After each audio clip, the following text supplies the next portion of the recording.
The Munsters brought laughter and joy with its lovable monster family, but behind the glamour of the screen lay the tragic, real-life stories of its cast. From heartbreaking losses, broken marriages, to battles with illness and addiction, the fates of 29 stars left a mark on audiences not only through their roles, but also because of their tearful personal dramas. Let's explore the life journeys of these actors and pay tribute to the legacies they left behind. Let's go. Fred Gwyn as Herman Munster. Fred Gwyn, full name Frederick Hubbard Gwyn, was born on July 10, 1926 in New York. When he was 38 years old, he transformed into Herman Munster in The Munsters, 1964. A Frankenstein-like monster with a kind heart who was the strong pillar of the Munster family. With a height of 6 feet 5 inches and a graceful sense of humor, Fred quickly became a television icon of the 1960s. Fred Gwyn passed away on July 2, 1993, at the age of 66, just 8 days before his birthday. He died from complications of pancreatic cancer, a vicious disease that claimed his life quickly and mercilessly. He took his final breath in the cigar-smoking room of his home in Taneytown, Maryland, and was quietly buried in an unmarked grave at Sandy Mount United Methodist Church Cemetery in Finksburg, as if he wished to step away from all of Hollywood's noise. At the time of his death, Fred Gwyn's net worth was estimated at around $2 million USD, accumulated through a successful career with The Munsters, Car 54, Where Are You?, and many other stage and film works. His personal life carried deep tragedy. Fred grew up with the pain of losing his father early on and had to attend boarding school to escape family chaos. Behind the television spotlight, he experienced a 29-year-long marriage to Jean Foxy Reynard, which ended in divorce, leaving behind 5 children, one of whom, Dylan, drowned before reaching 2 years old, while another, Kieran, had severe disabilities, putting enormous mental and financial pressure on him. Nevertheless, Fred remained steadfast in his work, continuing to prove his talent in Pet Sematary, 1989, with a haunting portrayal of Judd Crandall, and shining one last time as a humorous judge in My Cousin Vinny, 1992. In his final years, with his second wife Deborah Flater by his side, Gwyn found a bit of peace, but it was too late when cancer struck. Fred Gwyn's story was both humorous and painful, much like the character Herman Munster he once played. Strong, innocent, yet carrying countless losses in his heart, making him unforgettable to audiences. Al Lewis as Grandpa Munster. Al Lewis, real name Abraham Meister, was born on April 30, 1923 in Manhattan, New York. When he was 41 years old, he became Grandpa Munster in The Munsters, 1964, a witty and mischievous vampire who was the grandfather of the Munster family, often creating countless comical and awkward situations. His elderly appearance and clever acting style turned him into an immortal television icon of the 1960s. Al Lewis passed away on February 3, 2006 at the age of 82 at Goldwater Memorial Hospital on Roosevelt Island. The cause was old age and health complications after multiple vascular surgeries, including the amputation of his entire right leg and several toes on his left foot due to stent complications. Lewis was quietly buried by his family and friends, with no special information about his grave. At the time of his death, his net worth was estimated at around $1 million USD, thanks to his fame from The Munsters, Car 54, Where Are You?, as well as his lively radio and political work. Al Lewis's personal life also had its own bizarre elements. In his youth, he claimed to have been born in 1910 instead of 1923 as a deliberate way to build up the old man grandpa image connected with his famous role, despite official civil records and his birth certificate showing that 1923 was correct. His determination to hide his true age sparked debates among the press and fans for decades, turning his identity into one of the most interesting mysteries in American entertainment. In his family life, Al Lewis was married to Marge Redmond and had 3 sons. This marriage ended in divorce in 1977, leaving behind many emotional wounds. It was not until 1984 that he found peace with his second wife, actress Karen Ingenthron, and they stayed together until his death. In his final years, even though his body was weakened by vascular complications that led to the loss of his leg and toes, Al Lewis still kept his fighting spirit alive, continuing social activism and even running for governor of New York in 1998 as a Green Party candidate, despite failing health and advanced age. With the image of Grandpa Munster, a humorous vampire, and a real life full of controversy, Al Lewis left behind a unique legacy, both funny and rebellious, yet also hiding many shadows about age, health, and an unrelenting effort to resist being forgotten by Hollywood. Ivonne DiCarlo as Lily Munster. Ivonne DiCarlo, birth name Margaret Yvonne Middleton, was born on September 1, 1922, in Vancouver, Canada. In 1964, when she was 42 years old, she took on the role of Lily Munster in the series The Munsters, transforming into a graceful, elegant vampire wife who deeply loved her husband and children, becoming the heart of the Munster family. The image of Lily, cold yet feminine, helped DiCarlo secure her name in the history of American television. Ivonne DiCarlo took her final breath on January 8, 2007, at the age of 84, after many years battling cardiovascular complications. She was cremated in California without a grand public service, in keeping with her discreet personality in her later years. At the time of her death, DiCarlo's net worth was estimated at around $2.5 million USD, largely thanks to a glorious film career that lasted 60 years, from dazzling Technicolor movies to the role of Lily Munster, which turned her into an idol for many generations. Her personal life was as dramatic as the movies. After many high-profile romances with Howard Hughes, Robert Stack, or Iranian Prince Abdul Reza Pahlavi, she found a haven with stuntman Bob Morgan, marrying him in 1955. But cruel fate struck in 1962 when Morgan suffered a near-fatal accident on the set of How the West Was Won, leaving him permanently disabled. DiCarlo had to step up, taking on the role of Lily Munster as a financial lifeline to support her husband and children. The pressure eventually caused their marriage to break down in 1973, closing a long chapter of quiet sacrifice by a star once crowned the Queen of Technicolor. In her later years, Ivonne DiCarlo faced a string of health problems, including a stroke in 1998 that left her greatly weakened. Even so, she remained fondly remembered by audiences through iconic roles like Sephora in The Ten Commandments, 1956, or Mary Magdalene in The Sword and the Cross, 1958. Ivonne DiCarlo passed away, leaving behind a magnificent yet bitter legacy, like an epic film about pride, glory, and loss that not every star could bear. Beverly Owen as Marilyn Munster. Beverly Jane Owen, birth name Beverly Jane Ogg, was born on May 13, 1937 in Ottumwa, Iowa. In 1964, when she was 27 years old, she played Marilyn Munster in The Munsters, transforming into the rare, normal niece in a family of monsters.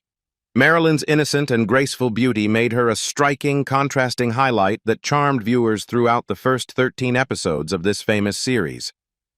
Beverly Owen passed away on February 21, 2019, at the age of 81, after a long and painful battle with ovarian cancer. She died quietly at home, surrounded by loved ones, leaving much sorrow in the Munsters fan community. There was no information about a grand burial or a special memorial, in line with the quiet lifestyle she chose after leaving Hollywood. Owen's net worth at the time of death was estimated at around $500,000 USD, mostly from television roles before she withdrew from show business and lived a simple life. Owen's personal life had a sadness like a failed romance film. After shining in The Munsters, she unexpectedly left the show after only 13 episodes to marry the famous producer John Stone, a decision praised as one made for love, but also the beginning of tragedy. That marriage lasted only 10 years before ending in divorce in 1974, leaving Owen to raise two daughters, Polly and Kate, alone, in financial difficulty and with unending regret over a career cut short. Beverly Owen tried to rebuild herself after the marriage shock by returning to school, earning a master's degree in American history in 1989, and choosing a low-profile life away from the spotlight. Later, she had to endure a prolonged fight with ovarian cancer at the end of her life. Owen's fate was like a sad melody, reminding us that behind innocent on-screen roles sometimes lies a life full of hardship, sacrifice, and many regrets. Harvey Corman as Dr. Leinbach. Harvey Herschel Corman was born on February 15, 1927, in Chicago, United States, and began his film and television career in the early 1960s. When he joined the Munsters in 1964, he was 37 years old, playing Dr. Leinbach, a supporting doctor character full of colorful humor in a single episode, bringing his signature satirical comedic flair. Although he appeared only briefly, Harvey Corman's witty performance still made an impression on fans of this monster sitcom. Harvey Corman passed away on May 29, 2008, at the age of 81. The cause was severe complications after suffering an abdominal aortic aneurysm, a dangerous and extremely painful condition he had battled for months before taking his final breath at UCLA Medical Center. He was buried at Woodlawn Cemetery in Santa Monica, where many other Hollywood stars rest. His net worth was estimated at around $25 million USD when he died, the result of decades of dedication to stage, television, and countless classic roles alongside Mel Brooks or on The Carol Burnett Show. Harvey Corman's personal life was not without turbulence. He had a first marriage with Donna Ehlert that lasted 24 years but ended in divorce in 1977, leaving many emotional scars. His second marriage to Deborah Fritz helped him find some peace, and he had two daughters with her, but Corman's health steadily deteriorated. The pressure of maintaining a reputation for humor, combined with the complications of illness, cast a shadow over the final stretch of his life, even though he always tried to bring laughter to the public. Paul Lynde as Dr. Edward Dudley. Paul Edward Lynde was born on June 13, 1926, in Mount Vernon, Ohio. In 1964, when he was 38 years old, he appeared in The Munsters as Dr. Edward Dudley, a brief supporting role that nonetheless carried the sharp, humorous, satirical style that was Lynde's trademark. With just one episode, he still made a memorable impression thanks to his clever, mischievous acting, adding a unique flavor to this famous monster sitcom. Paul Lynde passed away on January 10, 1982, at the age of 55. The cause of death was identified as a heart attack, which happened while he was sleeping alone in his house in Beverly Hills.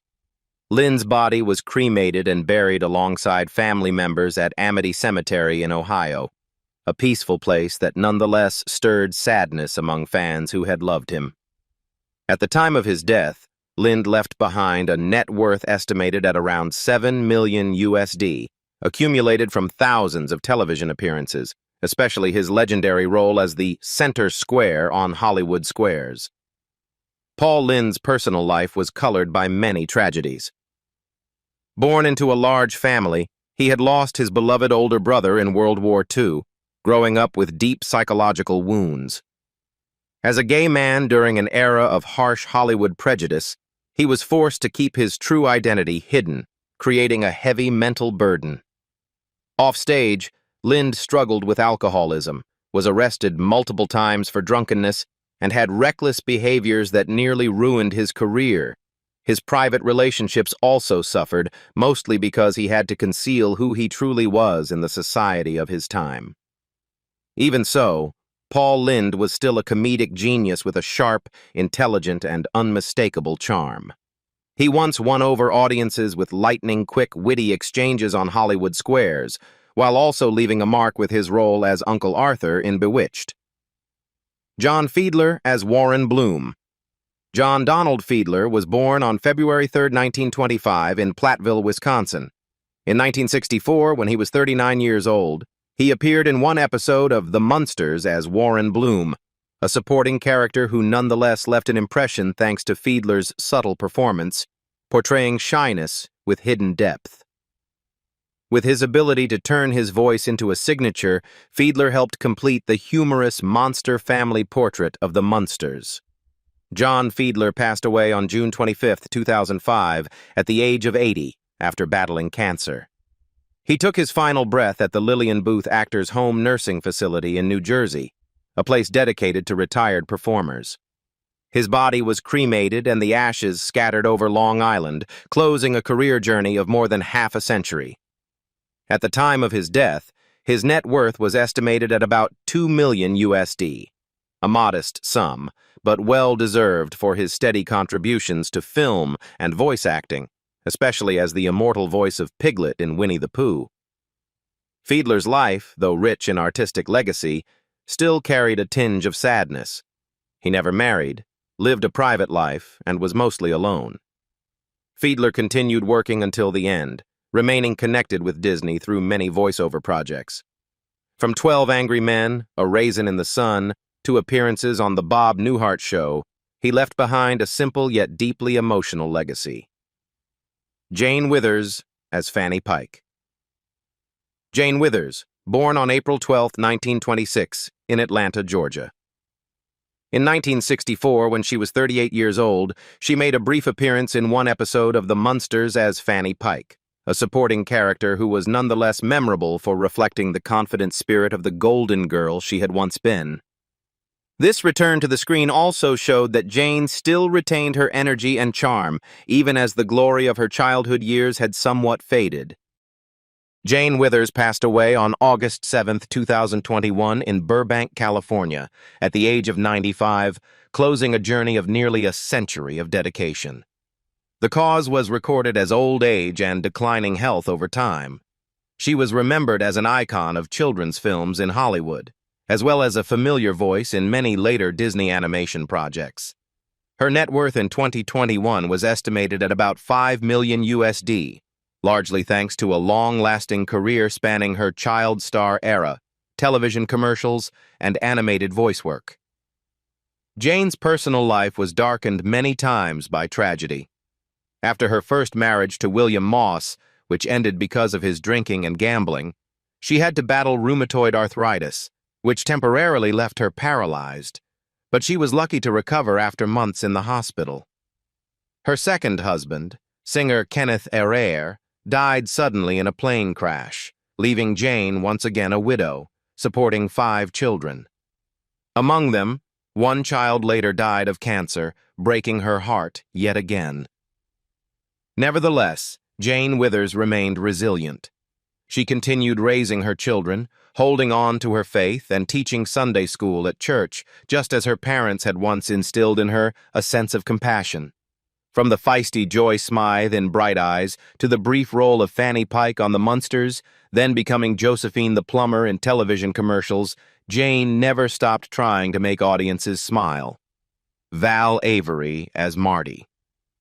Val Avery, birth name Cebu der Abrahamian, was born on July 14, 1924, in Philadelphia. When he joined the Munsters in 1964, he was 40 years old, taking on the role of Marty, a minor, fleeting character but one imbued with the tough aura typical of the policemen or gangsters Avery often played. His sharp eyes and decisive voice made Marty a memorable highlight, even in a brief appearance within the Munster family's humorous story.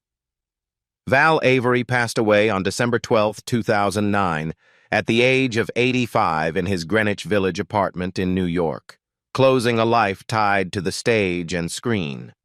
The cause of death was old age and declining health after many years in the profession. He was buried simply, with no grand funeral, reflecting his discreet and modest personality. Despite appearing in over 100 films and hundreds of television episodes, Avery left behind a modest net worth of about $1 million USD, since he never pursued a lavish lifestyle. But behind the spotlight, his life was full of loss. Val Avery had to endure artistic frustration from being typecast over and over in gangster or thug roles, which gradually wore down his passion for acting. Even more tragic, his only son died from a drug overdose, leaving an irreplaceable void. His wife, Margot Stevenson, already struggling with depression, fell into repeated mental health crises after their son's death. The family Avery had once built as a fortress eventually crumbled before his eyes. In his final years, Avery lived a reclusive and lonely life, with only his memories of theater and cinema for company. His friends still respected and remembered him as a stalwart face of 20th century American film, someone who brought weight and presence to every role, even those lasting just a few minutes. Marge Redmond as Miss Hassett. Marjorie Redmond was born on December 14, 1924, in Cleveland, Ohio. He left a distinct mark when she portrayed Miss Hassett in The Munsters in 1965, at 41 years old. The character Miss Hassett appeared briefly, but carried a stern and serious demeanor, allowing Redmond to stand out among the many guest stars of the series. With her calm presence and precise acting, she quickly became a familiar, memorable face, even in just a single episode. Marjorie Redmond passed away on February 10, 2020, at the age of 95, closing a nearly century-long journey of ups and downs. She died of old age, with no major underlying illnesses publicly disclosed, and was cremated quietly without a grand funeral, matching her private nature.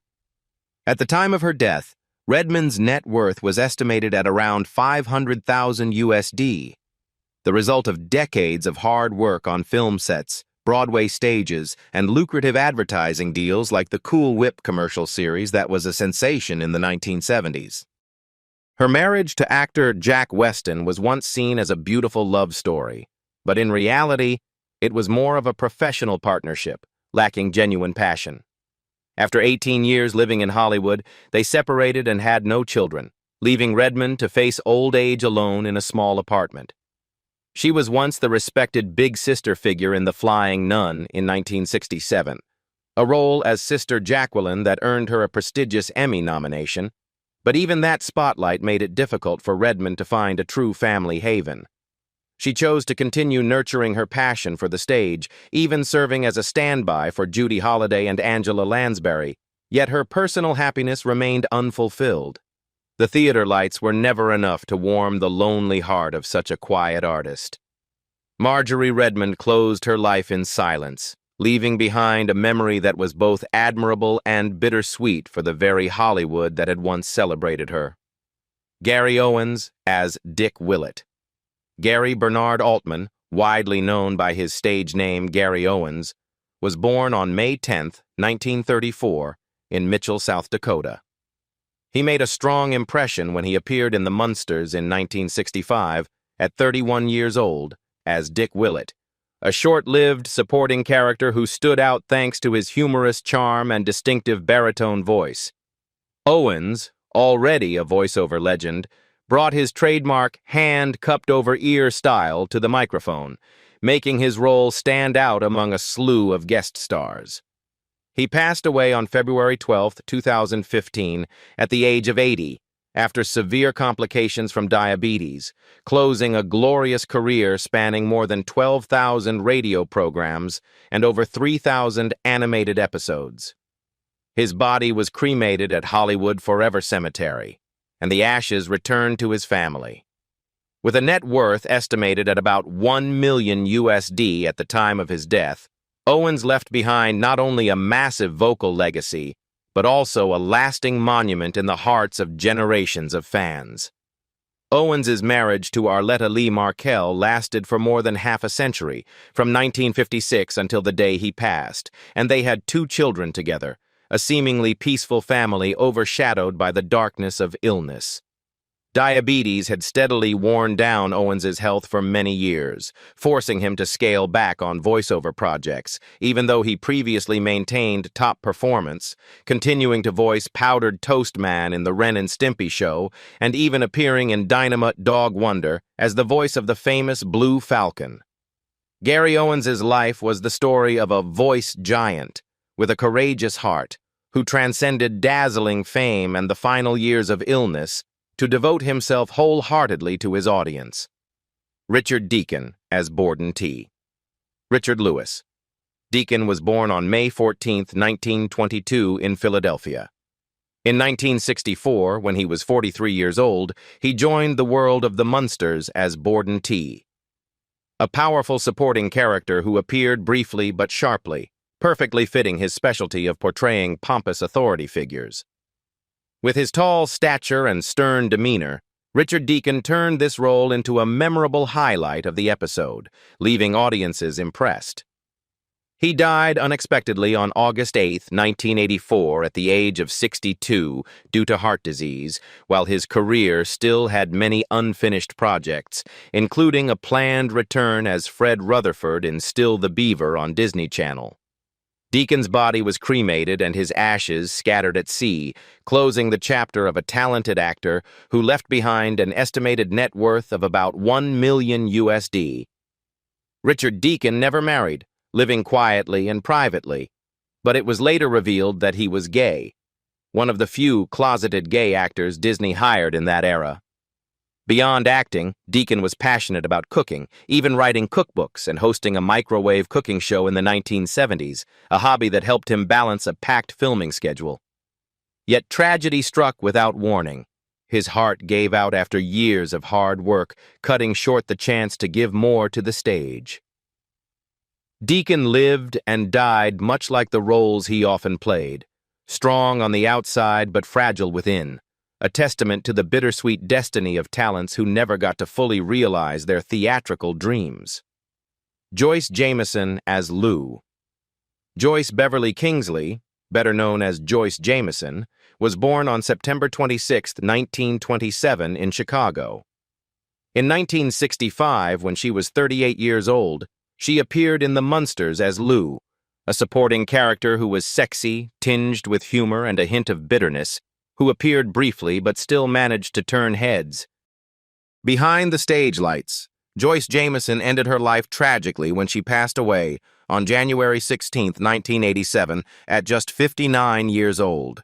She died by suicide from an overdose in her Burbank apartment, after years battling depression and insomnia, which had led her down a path of addiction to tranquilizers that ultimately killed her in silence. Her ashes were kept privately by her family, with no public burial location shared, as if to close the book on a life filled with turmoil. At her death, Joyce left behind about $500,000 USD, reflecting a career of ups and downs, drained by temptation and suffering. Though she seemed to have everything, Joyce was always trapped in loneliness.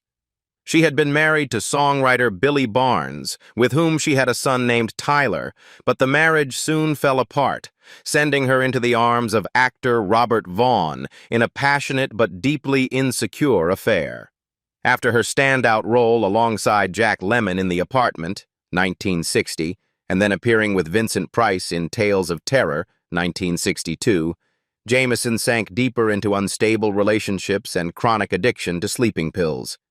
Finally, when everything had gone too far, she chose to end her life. Joyce Jameson was once called the Queen of Tragic Beauty roles, but in real life, she was a living proof of the cruelty of fame. Butch Patrick as Eddie Munster. Butch Patrick, birth name Patrick Allen Lilly, was born on August 2, 1953, in Inglewood, California. In 1964, when he was just 11 years old, he stepped into American television legend with the role of Eddie Munster in The Munsters. Playing a lovable but mischievous little werewolf boy, Patrick brought charm and delight to the Munster monster family, appearing through 70 episodes and a spin-off movie, Munster Go Home, in 1966. In 2025, Butch Patrick is 72 years old and still alive, occasionally attending fanfares and nostalgia events celebrating the Munsters, maintaining a connection with loyal fans over the decades. After many ups and downs, he still embraces the image of Eddie Munster and appears in commercials and special television features for retro pop culture enthusiasts. His current estimated net worth is around $250,000 USD, reflecting a short but impactful career, plus earnings from fan events and merchandise. His real life was often turbulent, with many dark moments behind the spotlight. After leaving the Munsters, he struggled to find a new path and quickly fell into the vortex of alcohol and drug addiction through the 1970s and 1980s. Patrick has openly admitted he entered rehab many times, fighting hard to regain sobriety. His career stalled, finances dwindled, and he had to struggle to make ends meet despite once being a bright child star. Tragedy continued when in 2010, Patrick was diagnosed with thyroid cancer and seemed on the verge of giving up. But with remarkable perseverance, he underwent successful treatment and recovered.